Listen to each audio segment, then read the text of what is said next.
नाजिल हुई और जो किताबें तुमसे पहले पैगंबरों पर नाजिल हुई सब पर ईमान लाते और आखिरत का यकीन रखते हैं। यही लोग अपने परवरदिगार की तरफ से आई हुई हिदायत पर हैं और यही लोग कामयाब हैं। जो लोग काफिर हैं उन्हें तुम नसीहत करो या ना करो, उनके लिए बराबर है। वो ईमान नहीं लाने के।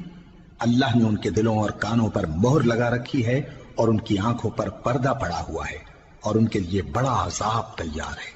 और बाज लोग ऐसे हैं जो कहते हैं कि हम अल्लाह पर और रोज़े आखिर पर ईमान रखते हैं, हालांकि वो ईमान नहीं रखते। ये अपने ख्याल में अल्लाह को और मोमिनों को धोखा देते हैं, मगर हकीकत में अपने सिवा किसी को धोखा नहीं देते और इससे बेखबर हैं। इनके दिलों में कुफ्र का मरज था, अल्लाह ने इनका मरज और ज्यादा कर दिया और इनके झूठ बोलने के सबब इनको दुख देने वाला अजाब होगा। और जब इनसे कहा जाता है कि जमीन में फसाद न डालो तो कहते हैं कि हम तो इस्लाह कर